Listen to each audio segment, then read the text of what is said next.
Finishers and factions catching action. Hi, I'm Rich. And hey, I'm Adam. Welcome to this week's episode of Finishers and Factions NXT Edition. Available on all of your favourite podcast platforms as an Audible. here on YouTube, where you get to hang out with us as well. So, without further ado, let's crack into NXT. Now, we have moved on to NXT's New Year's Evil, and this was NXT's debut on Netflix as well. Yeah, I mean, I certainly for myself, this was like my very first experience of consuming NXT content, and For me, it's been a long time. So it just, I felt like a phenomenal disconnect with the content, only because I don't know who any of them are. Right? A lot of them were names I hadn't heard of, and there was a lot of title matches at this pay-per-view. I didn't know the storylines building up to them. Didn't have time to be able to go back and watch multiple previous episodes of NXT. You don't know where each storyline's starting and finishing to be able to catch the pieces together. So for me, I got very blindsided by a lot of names and a lot of people here, but I know where to start going into next week. Yeah, it's a base to build on, and this is what I was telling myself throughout watching it. Really, so we'll get sort of straight into it. I mean, the opening match for NXT this week was the Roxanne Perez Julia match. I mean, Great match. Phenomenal match. Loved it. Loved the match. Technically, the wrestling in the match was fantastic. There was a couple of areas where there was a bit of a disconnect for me, where some of the moves were a little bit. They were too try hard to be believable. Yeah, some of the moves, especially from Roxanne Perez, just didn't flow quite as well as you'd expect them to. But as we said earlier, neither of us have any ability when it comes to professional wrestling. I just know as a fan that, yeah, it was hard to watch some aspects of that match. But in general, it was actually a really good, sort of fast-paced, energetic, high-flowing match. Yeah, and I mean, I know a little bit about Roxanne Perez because she has made some appearances in like the main roster matches, and she's made some appearances at PLEs. I know that she's got quite a high flying style, and being a student of Booker T, we knew that she was going to be technically there. It was. Definitely. Booker T was very technically gifted as well. So if he's passing that gift around and down, then you know some of these upcoming superstars are going to have some phenomenal technical abilities. And I mean, if they hadn't mentioned the fact that Roxanne Perez was Booker T's student, he definitely didn't make any big friggin' secret of it. He was a huge advocate for her on that night, and it seemed to shut him up when she eventually lost the match to a difficult thing Julia. To do. To shut Booker T up is a difficult thing to do. You dig it, 100%. Sucker. 100%. I mean, first match, title match, nonetheless. And yeah, I mean, there was one bit of interference from Cora Jade, but it was next to nothing. It was minimal. She was there pushing Perez back in the ring to beat the count, and yeah, not a. There was a bit of a disconnect there for me. Raw, there was some stuff in NXT that didn't necessarily need to be there. Yeah, and that interference, I think, was one of those parts. Yeah, definitely. That match could have gotten on exactly the same way without the interference from Cora Jade. In my opinion, Roxanne Perez could have gotten herself back into the ring believably to beat the count, and but even if she'd have pushed it up to sort of like 8 or 9 on the count, she'd have got there eventually. Yeah, exactly. But new NXT Women's Champion for the new era in WWE. Congratulations to Julia. A phenomenally wrestled match. Can't say anything about it. going to enjoy looking to see where that storyline goes and follow Julia through her next feud as well, just to see Yeah. how well she can defend that and how often Yeah. she defends it too. 100%. I mean, it can create, it can devalue a championship, in my opinion, if you're going to sort of part-time defend it. If it's not going to be, I'm not saying you have to defend it each and every week you go out there, but make sure it's regularly defended. Make sure it's regularly At in the least limelight. at every pay-per-view or every other pay-per-view, try and defend that title. Don't come back for just the Bane 4. If you can get a fun title defense in at TLC or some of the other smaller pay-per-views, then yeah, definitely get a crack in with it. 100%. But we went out of that opening match and into a promo with NXT's GM Ava and Eddie Eddie Thorpe. Thorpe. Yeah, he was. He looked like he'd been attacked on the stairs there a little bit, and I got the Yeah, impression, again, having not no seen it NXT before. experience at all.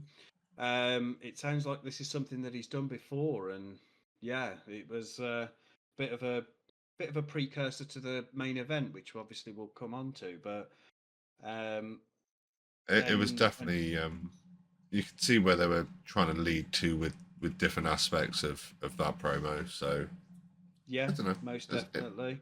it works some Uh, ways, I suppose. Second match going in was the women's fatal four way, number one contenders match for the women's North American Championship. Yes. One thing I noticed about this NXT card is that it was it's sort of bucking the tradition of wrestling years gone by. Is that they did a very female centric card. There were a lot of women's matches in on this card, which I'm not complaining about because the women were doing an absolutely fantastic job technically wrestling these matches. They're So fantastic job, but it just shows that that there's such a high quality of female wrestler coming through that you can't hold them back.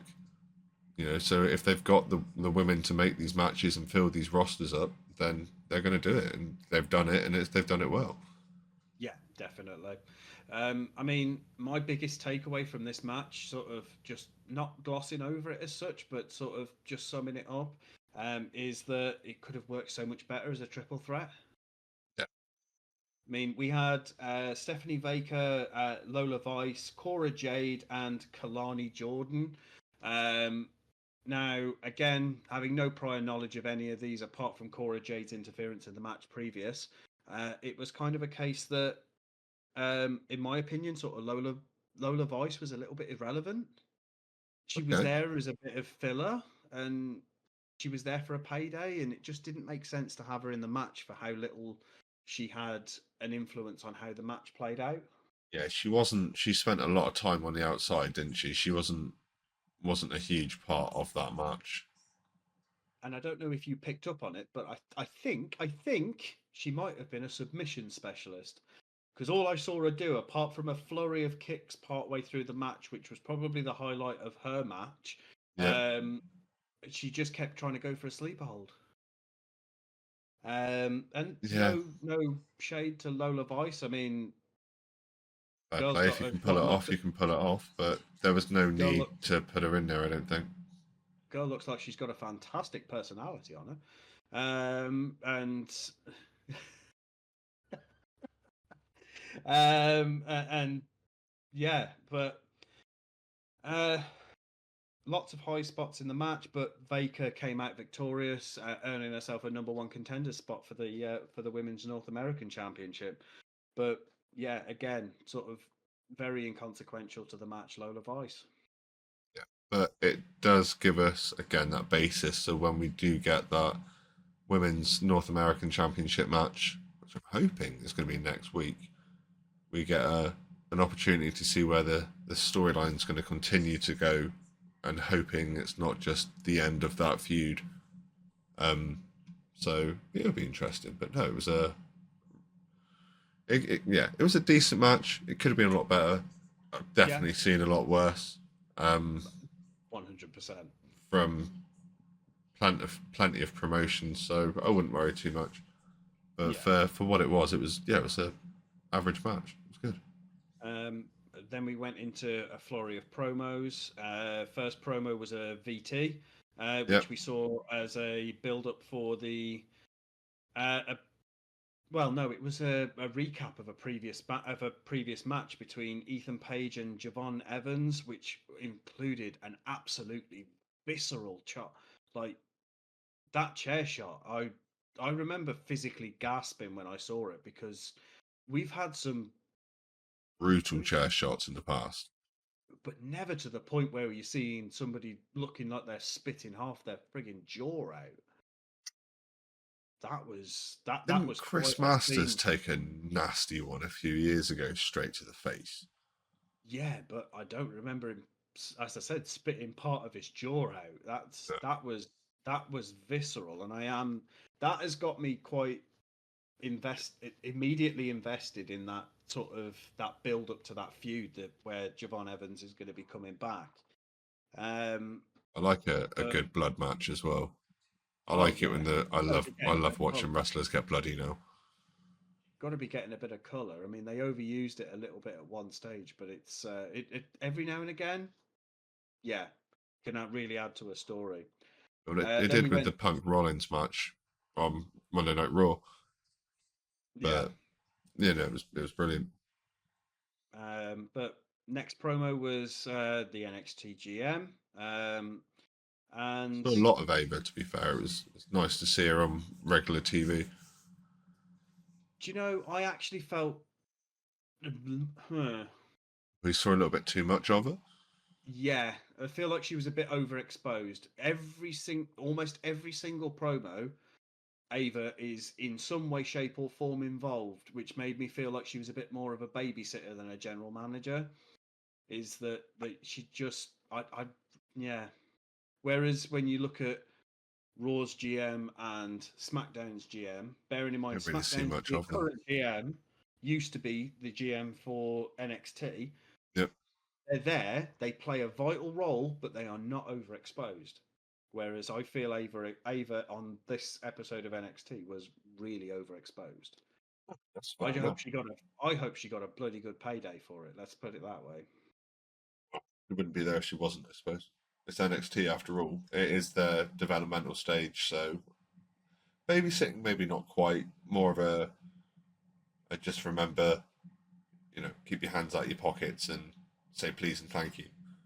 Yeah, but yeah, we had Alba Fire and Isla Dawn discussing a match with Fatal Influence for a number one contender spot at the tag straps, which might be interesting later on down the line. Again, I'll Yep. keep prefacing it. I have no clue who any of these women are, and it's such a shame. I really wish I'd a little bit more understanding. But then we Hopefully, switched. this time next year, we will have a lot more understanding Oh, with who these women are, and we might even see some of them move up onto the main roster sometime soon. Definitely, some of them have got that ability. So, oh, 100%. I am so looking forward to him joining main roster. But we switched gears immediately to an update on Eddie Thorpe, who we saw previously laid out on the stairs.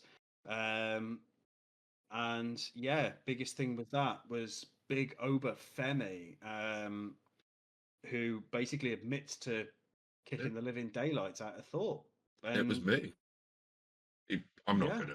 I wouldn't pick a fight with the guy. He's a big, big fella. oh, 100%. He says it's Tuesday. It's Tuesday, even if it's Hmm. Wednesday.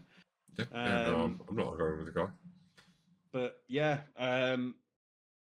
so yeah, I mean, after that we had the third match of the night was Fatal Influence versus Tatum Paxley, Got seat. Gigi Dolin, and Shotzi. We've seen Shotzi a few times on the main roster. It was nice to see somebody I actually recognised. It's like going to a it was almost like going to a family reunion. You see that cousin that you like that you haven't seen in ages, but you actually know who the hell they are. Yeah, yeah. No, it was But like watching. Yeah, it was strange. It was kind of like watching, like being back in high school and watching the playground. You've got all the Fatal Attraction girls are all very prim, pretty, proper, and one side, and then we've got Shotzi that's got more tattoos than I think I've got. Absolutely covered in just like bright green hair, and it's like the goth group in the corner. It's yeah, definitely a bit of a a rivalry between those ones. But And it was nice. It was nice to see Shotzi pick up a win in this one. yeah, Sort of a very sort of high flyy match again, and and she straight pinned the current North American Women's Champion as well, which was clean pinned her in the ring for the win. So that boosts her push obviously quite drastically. So definitely, and it's a key component in that is that Shotzi pinned the current women's North American champion, because that I think feeds into something that happens later on as well. So, um, yeah, but yeah, um, it was a great match. Technically, it was a good match. I like yeah. the high flying, the fast paced matches that they kind of get you. If it's dragging you towards the end of your seat, you get a few near falls and stuff like that. It definitely helps. Oh, definitely. I mean, especially when you're looking more so at women's wrestling, in my opinion, is that you tend to see a lot more high flying from them nowadays because, again, a ground Oh, and pound athletic. style is more suited to somebody that's got the mass to be able to do it. And these girls are so slight, and there's yeah, they don't have the mass to be able to pull off a ground and pound style realistically. So, um, but The aerial way I find is a lot more elegant and a lot nicer to watch. yeah, And you it's don't have very the blokes engaging. that have got the body type past a certain size to be able to do it. And well, you haven't got a lot the smaller guys that can jump around. Otherwise, we'd still have the cruiserweight division and 205. So Yeah, that died a death for a reason, though, in my opinion. It just wasn't, but it wasn't billed, it wasn't booked, it wasn't promoted. It was, poor it excuse, was, but yeah, it wasn't WWE's best showing. But coming out of that match, we went into another promo with, I guess again, it's Ava, the NXT GM, Ethan and Page again. Ethan Page, discussing the VT we saw earlier on of the brutal chair shot for Javon Evans, and the final boss himself comes and weighs in on it all. Which don't know about you, I saw the possible beginnings of maybe a feud in the future. They've certainly teased it. It's possible that we might get a Rock match in NXT sometime soon. It's a tease, but I mean, like I said on social media this week, Rock's made more appearances this week on WWE programming than he's made in some of his own feuds. So I don't really think there's going to be a huge amount to that story. They might tease it as just an interest, a hype moment because it was the debut of NXT on Netflix, but I don't see anything coming from it in the long run. Why would No, Rock want to jump down to NXT and go and wrestle in smaller venues when he can make more money off the bigger arenas on the main roster at Raw? I mean, let's face it though. I don't think The Rock is really wrestling for the money anymore. No, but The guy's minted beyond minted. Let's oh face yeah, it. he's made more money than anyone of us will earn, but you're not gonna. He's not quite at that point, and he's not the sort of wrestler that's going to give too much back too quickly. He's going to want something first. No. Normally, with Rock, it involves a WrestleMania main event appearance, but I digress. Yeah. Um, Moving swiftly on from there, we had a Heritage Cup match, which I understand that this didn't follow its normal format, although I don't fully know what its normal format is. I think they do it in like very short, sharp bursts. There are breaks in between the rounds and things like that. Whereas this one was done on a singles match. It was standard singles match It format. was First basically a pinfall sudden death wins. match, wasn't it?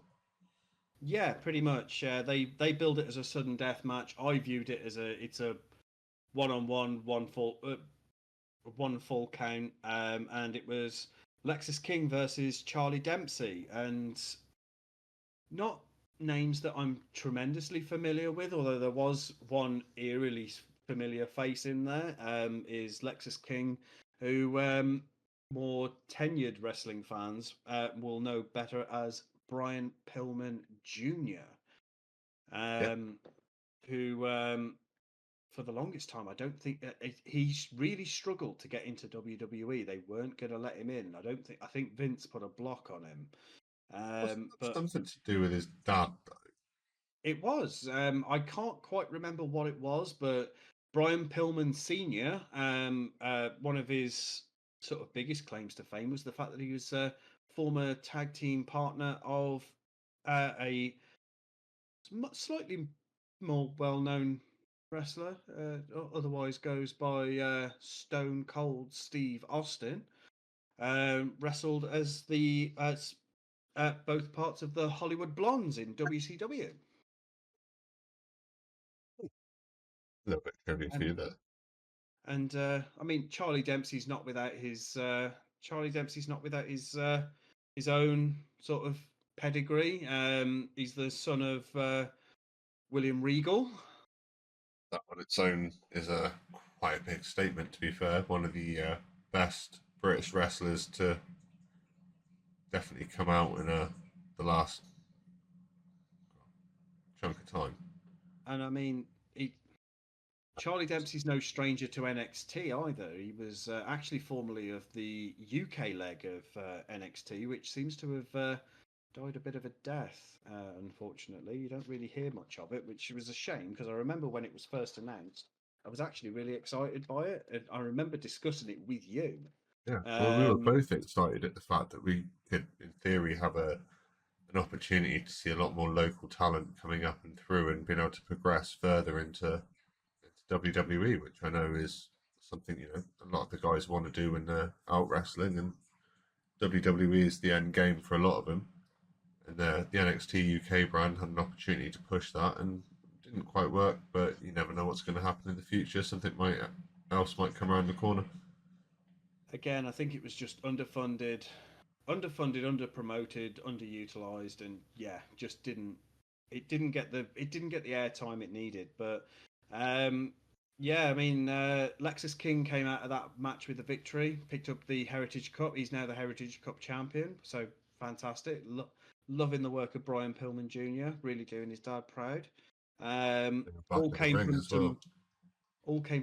incidental well, no, the commentary team classed it as incidental contact. I believe it may have actually been a head to the plums that ended that match rather swiftly. Not gonna lie, if I took a head to the plums, I'd probably end whatever I was doing rather swiftly. Well, yeah, this is it. But yeah, we went into yet another promo with everybody's favorite GM, Ava. Um, and yeah, we this was all based around the North American Women's Champion. So we had Fallon Henley, women's current women's US champion, and Stephanie Baker, who is the now number one contender from the Fatal Oh, Four Way earlier in the evening. And as I alluded to earlier on, this was where Shotzi threw her hat in the ring and said, "Hang on, I had champion laid out on the mat, 1, 2, 3, and I think that gives me the right." I think there's a triple threat coming at the next NXT pay-per-view for that title. So it'll There be is interesting to see how they work it through. they've certainly left room for it, and I mean, yeah, that promo ended with Ava basically sticking Stephanie Baker and Shotzi in a singles match for overall number one contender next week on NXT. So that's something else to look forward to. Um, and then fifth and final match of the evening. I mean, this was interesting. I found this interesting only on the basis that NXT managed to work in one more match than Raw main show. Mm. Raw main show only had four matches altogether, and NXT managed to work a fifth match in there with less time. And It kind of shows what they're working with if they can push it through. well, this is going to feed into a takeaway that I got from NXT in general, just on initial first impressions. But yeah, the fifth and final match was the main event. Triple threat match for the NXT title. Trick Williams, current champion, versus Obafemi and, Eddie well, Thorpe. Well, it was supposed Eddie to be Eddie Thorpe. Thorpe, but he got Well, laid this is out at it. the beginning of the show, and He then got laid out. Obafemi admitted to laying him out. Yeah, so it started off looking more like a singles match between Trick Williams and Obafemi, and I mean, Had a decent Obafemi was start. really Obafemi was really over with this crowd, and they were really, but they really wanted him to win, and I'm not sure this was an initial hatred of Trick Williams. I just think Obafemi was more popular. Yeah, You know, Trick's been a half decent champion from what I've seen on social media and online. So I've not really watched a lot of NXT, but I do get snippets pop up on my Facebook and stuff like that and other social medias. So see he that. looks like he's been having some fun with it, but yeah, Obafemi was all over him for a majority of it. Definitely not a squash match, but it did feel like you could tell from the start where it was going. I just don't think anybody could have predicted how it went. I mean, we knew that it was billed as a triple threat. We knew, I mean, I sort of called it quite early on. Eddie Thorpe, yes, he was laid out earlier in the night. They laid it on really thick to say, oh, we don't know if he's going to be able to wrestle You or knew he was anything going to like make that. an appearance at some point as an interference or something along those lines. I mean, it just, as a main event, it was a bit underwhelming for me.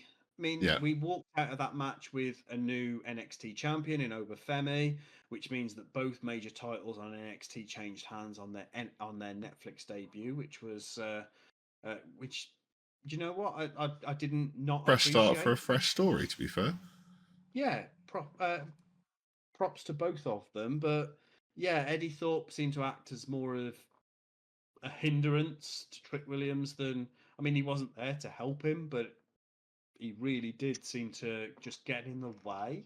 yeah, I mean, I felt like if I was in it, I felt more so for me that Eddie Thorpe. I've related to Eddie Thorpe in the sense that it did just feel like he got more in the way than anything else, and I have moments in my life where I feel like I'm more in the way than anything else, more under people's feet than every anything shift else. I go to work at the moment, and it's just me there half the time. This is it, and but yeah, we got obviously Well, we the finished the fact, show with both new champions stood up with their titles, didn't we? So, yeah, and I which mean was nice. last segment on this show was the Rock's address to NXT, which they've been teasing all night, and yeah, He cut that close, Rock, didn't he? not He didn't one of have the much Rock's time best left. pullers.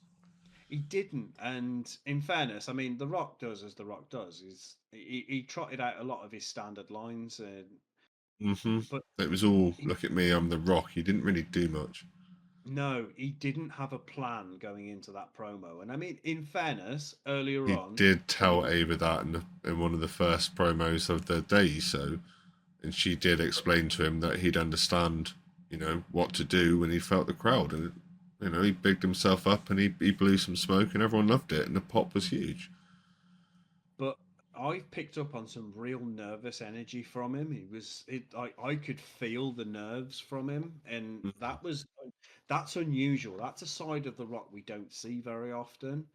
Um, again, I think I think the Rock's not done with NXT. I think there's definitely room there for them to sort of work their way through. But I don't know. Maybe it's just it's just sort of it is just smoke blowing smoke up themselves, and yeah. But any big takeaways from NXT for you? What are your thoughts? Nothing like overall in general, it was a reasonably decent program. Like as a whole, I say without knowing the storylines, it does make it a little bit harder to to differentiate what is going on and why that is happening. But I think within a couple of weeks and a couple more episodes, I'll be more clued in, and I would have been able to do more research into previous episodes to try and catch up and get myself more aligned. But it definitely left me wanting a little bit more. I will give it that one. One of the good things about WWE storytelling in general, whether it's main roster or NXT, is that they are very good at recapping over what's happened with the story. I know that's Yeah. sort of the role that the commentators generally tend to fill, but we will be able to catch up pretty quickly. But one of the big takeaways from one of the I had a few takeaways from NXT. One of them was Ava's overexposure. Mm-hmm. Just don't think she needed to be in every promo. Personally, again, babysitter over GM, and everything felt rushed. It felt like they got a lot of content and they had to try and squeeze. There were like various little production mistakes. I think I seem to remember at one stage they were changing the ring. I think they were changing something in ring, and we had a camera shot of them, and it was almost like turning the lights on and having cockroaches scurry in different directions.